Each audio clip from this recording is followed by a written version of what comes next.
Okay, so as promised, in this video, I'm going to talk about assets being distributed outright to beneficiaries, which means in your estate planning, you're just naming your beneficiaries, same as on your IRAs or insurance products.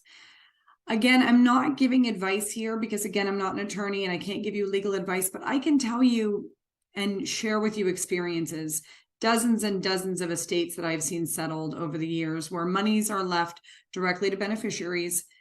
I do see complications arise. And of course, not every scenario is the same, but unless you have one beneficiary who then has either no beneficiaries themselves or is not married or whatever is extremely simple, then I would say 2 out of the last 100 I've seen went very smoothly.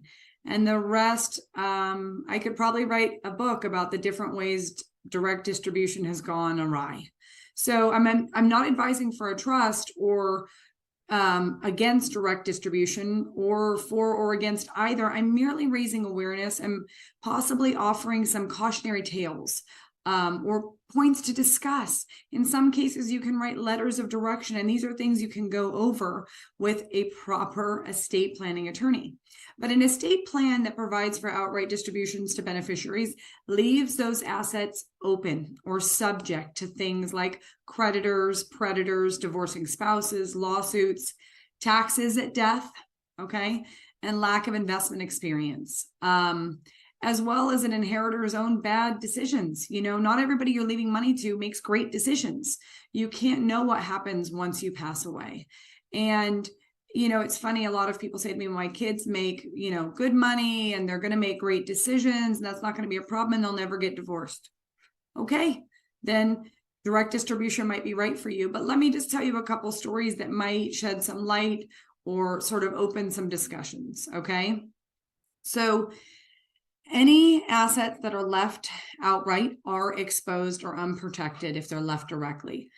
Your beneficiary can't receive money and then go create a trust for themselves. Only you can do that. So let me just give you some immediate examples that I went through recently when a loved one passed away.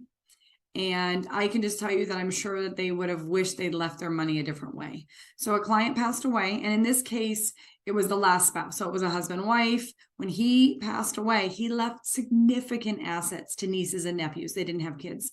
And one of the beneficiaries has lost upwards right now of $500,000 with the recent FTX scandal. Okay. Now, not every bad investment that I've seen is this dramatic, but I could probably fill this many pages with the various ways I've seen beneficiaries either spend through $1 million in a year or poorly invest and lose $1 million in about a year. So understand that you spend 40, 45, and in some cases 50 years accumulating the wealth that you have. And now you're asking in your will to distribute that outright to your beneficiaries in one fell swoop or one lump sum, okay? And often I've seen people feel that this influx of assets gives them a tremendous responsibility or a new pressure, and they don't take lots of caution and time to decide. They feel this pressure to either spend it or invest it, and they're not doing themselves a great favor by, you know, looking for a professional. They're talking to their neighbor or their friend or their cousin or reading the news to decide what to do, okay? And we're putting them in the position of having to become an expert on investments overnight. Now, the example I just gave on the FTX, the futures exchange scandal, is someone who, in this case, literally took investment advice from news media, friends, and neighbors. He had no investment experience himself, and he did not want to pay a financial advisor. I didn't really spend time on this in this video on the spendthrift beneficiaries, which is true. Guy Matthews would tell you 50% of the time. Casey Elderlaw would tell you 80% of the time. But if you're leaving money to someone or multiple people who don't save money themselves really well, they're not going to do any different with money they inherit. They're going to spend through it, and it's going to take them less than a year. It's shocking, but it happens. Okay, divorce. We all hope that our beneficiaries stay married, and that might be your kids, your niece, your nephew, a really good friend, whoever it is, and that they're happy forever and that nothing changes. But that doesn't always happen, and we can't know what's going to happen or what the future holds because we don't walk in their shoes. We don't live their lives.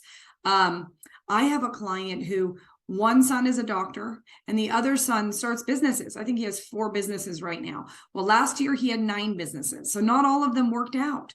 If his parents don't put money that they're leaving to their sons in a trust, it's probably going to be subject to something, and not because their kids are wildly successful, but that's even more of a reason to do it. Neither of them wants the money, but they do want it for their children, and their boys can't create the trust themselves. Only their parents can.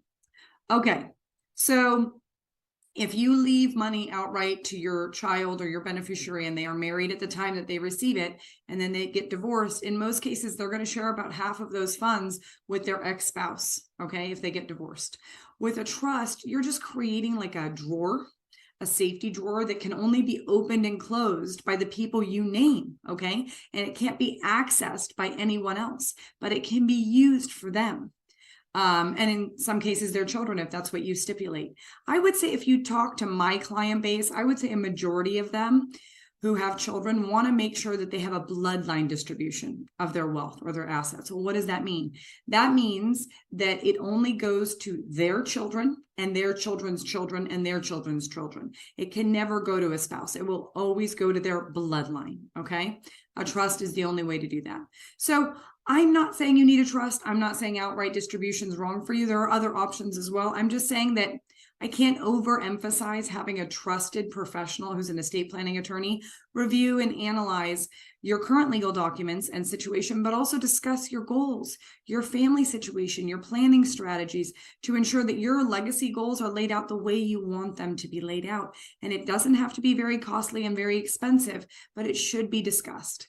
Now, I realize if you're under probably 75, I know because I talk to my clients a lot, you're probably not thinking about this too much. You're out traveling and enjoying life, and that's great. Somewhere around 75 or 80, you're going to think about it a lot because you're not traveling as much and you're hoping that, you leave a legacy behind.